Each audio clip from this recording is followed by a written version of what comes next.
This video will show the production of these micro dizzy eggs. Each of these eggs is only 2 1/4 inches tall by about 1 3/4 inches in diameter. The process begins by cutting a bunch of thin strips on the bandsaw using the Accu-Slice system. And these boards are all different colors and contrast of woods. The thickness varied from as thin as 7/1000 of an inch thick up to a maximum about a 1/16 of an inch thick. And these boards were glued together using epoxy cement to produce my laminate board. And from this laminate board I cut out these round discs, and then these discs were then put back on the Accu-Slice system and sliced again to produce these individual laminate discs, each disc being only 50,000 of an inch thick.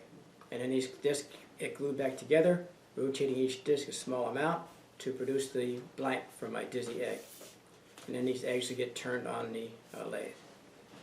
This video begins with the actual gluing up of the laminate strips. We're not going to show the cutting of laminate strips. That's been showed in previous videos.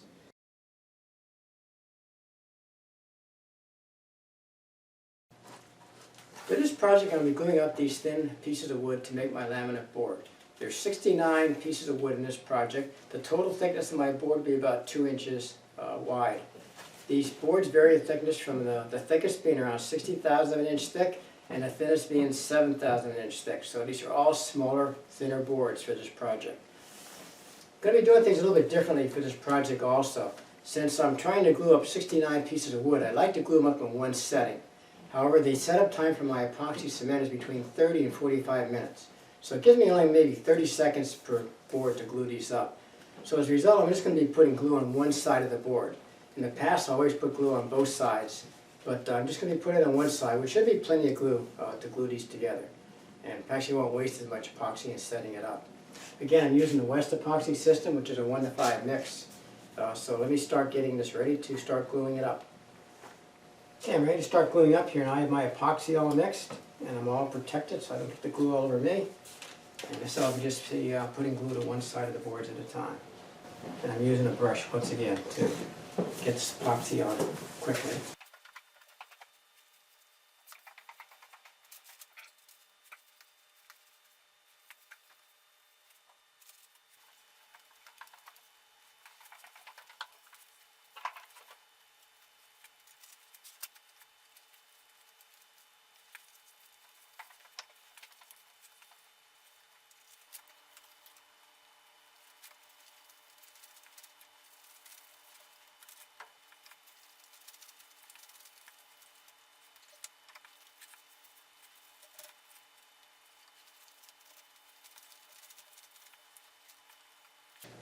Well, that took right around half an hour to glue up all those 69 boards. So that worked pretty good.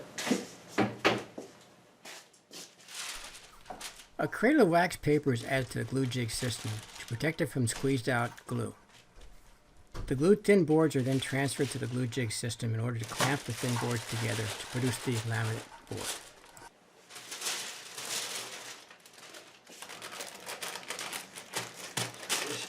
Pushing all the boards down that are kind of flush with the bottom.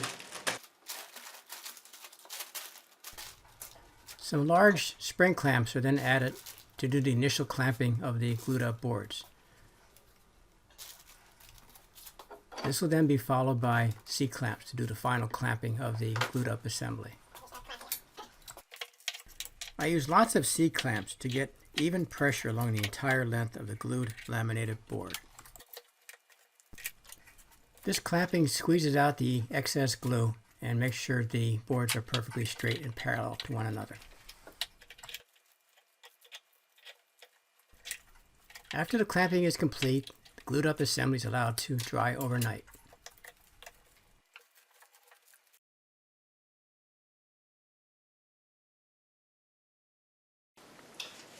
I have a lot of epoxy on this glued up laminated board, both on the bottom and the top. And I usually take this off on the joiner planer.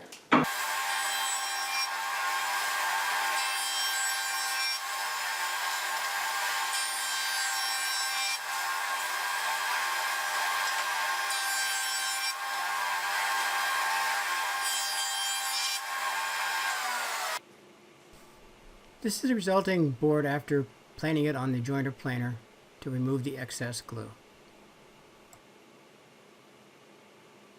do run these boards after they've gone through the joiner planer through my board sander, just to get the surfaces nice and straight and actually parallel, top and bottom be parallel to one another.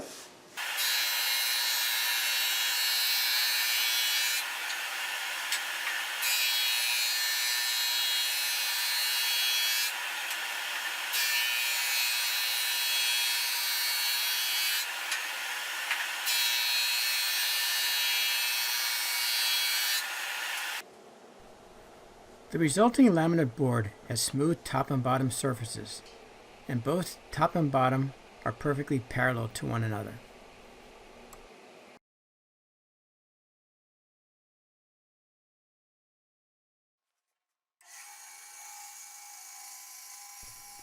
The resulting laminate board is about 2 inches wide. I then drew 2-inch diameter circles on the face of the laminate board. I then cut the laminate disc out on a small bandsaw using a 1/4 inch wide by 10 teeth per inch bandsaw blade. In previous projects I used a scroll saw to cut out these discs. However, this bandsaw is much faster and gives much cleaner results. I cut out these discs on the bandsaw just outside the round circular line that I marked on the laminate board. I then used the disc sander to sand these discs right to the edge of the marked circle on the laminate disc.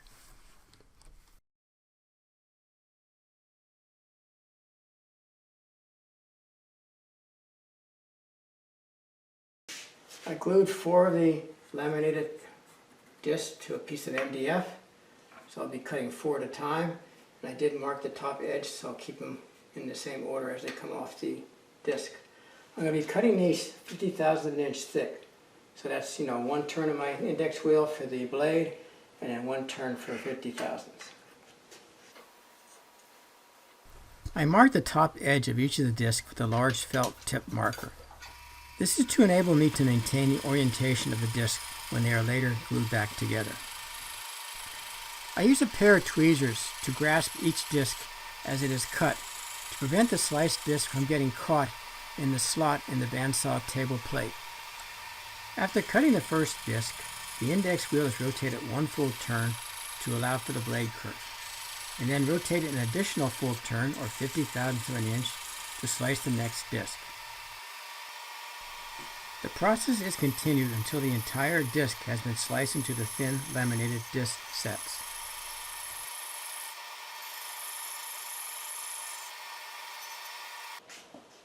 I got 16 discs from each of those discs. So at 16, that's 64 discs for this next project. So the next step is to glue these together in a dizzy pattern.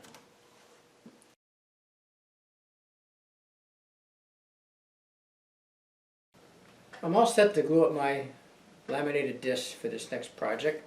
I have 64 of these laminate discs ready to glue up, and I have my jigs ready to go. These are the dizzy jigs that we described in some of our previous videos, and I did make 2 modifications to these jigs for this project.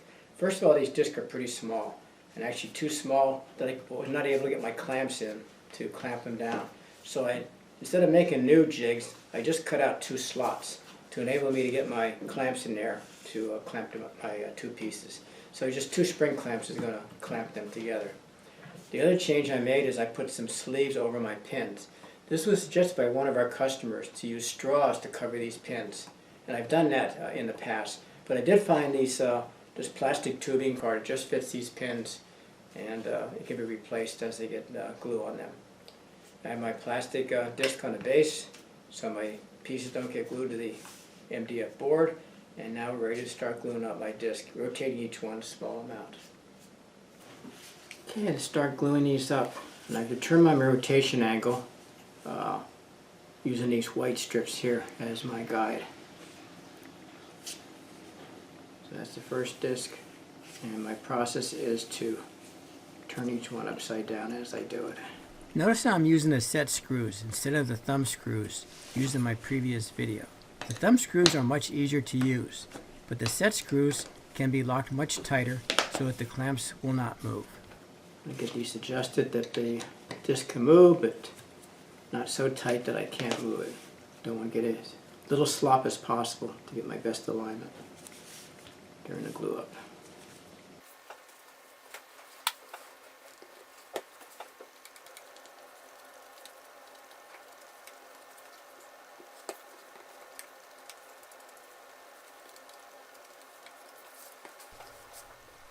After applying glue to both surfaces, I add the second disc on top of the first disc, rotating the disc clockwise, the width of the white bands on the previous disc. I use care to align the disc to the proper rotation angle, and then use finger pressure to set the glued disc layers.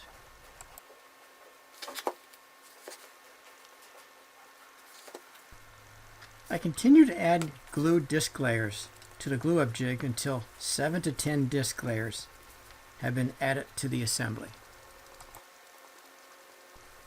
I use extra caution as additional layers are added, making sure that the previous layer did not move. If movement did occur, the rotation angle of each of the discs is readjusted.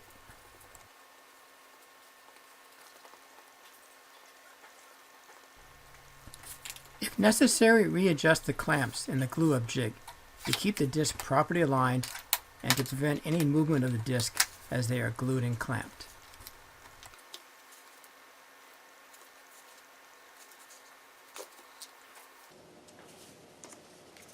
These rubber sleeves work really good. They have enough give that I can get things really tight, so there's minimal movement of these discs. So let me go on and put this now. I got 10 discs glued up there. Alignment all looks good. I'm going to go and put this in my press it down and let it set for 15 minutes. The glued disc and the glue-up jig are placed into the press. Light pressure is applied to squeeze out the excess glue, and the assembly is allowed to set for about 15 minutes. Also take care as you apply pressure to make sure that none of the discs slip or move out of alignment. After removing the assembly from the press, the remaining 6 discs are glued and added to complete the assembly. The alignment of the disc is double checked and adjusted as needed. And again, here's 16 discs all lined up. So again, these new jigs with these rubber sleeves work great. The sleeves have enough give that I can get a nice tight fit, but still be able to move it a little bit. So there's minimal slop in these discs. So I got a real nice fitting on these. I'll be offering these sleeves on our website. Out of a piece of cherry, I made a block that goes in the headstock. I'll be mounting all my pieces to this piece of cherry. And I mounted my 16-layer segments to another chuck on a rotating tailstock, and I'll be gluing these together on this lathe. The cherry wood block both serves as a clamping medium in the lathe chuck, and it will also become the turn base of the micro dizzy egg. After the glue is set for about 10 minutes, the second set of 16 discs is glued and added, taking care to align the repeating pattern of the layers. The rotating tailstock and chuck on the lathe tailstock permits the rotation and alignment of the 2 disc assemblies as they are glued and clamped together.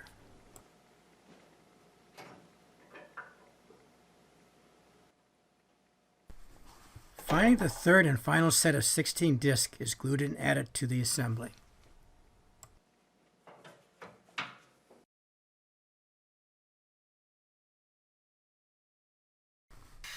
The glued assembly was transferred to my Powermatic lathe and turned to required shape.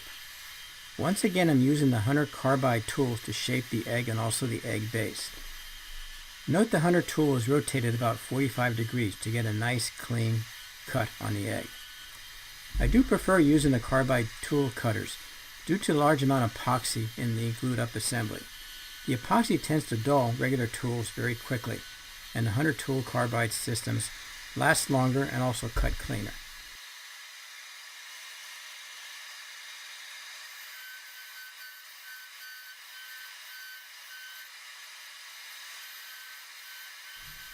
Also, the small tools work quite well for getting into the tight access areas on this turning. I elected to turn the cherry base for these micro dizzy eggs rather than turning eggs without a base as was done with my previous eggs. This was done because the micro eggs are too small and cannot be held securely in a vacuum chuck on the lathe. The egg base is made out of a block of cherry wood. It is shaped to the required shape using a small 100 carbide chisel. After the egg and base shape are finished, the egg is sanded starting with 100 grit sandpaper and going down to 400 grit, followed by finishing with 4/0 steel wool. The egg base is cut off the glue block using a small parting tool.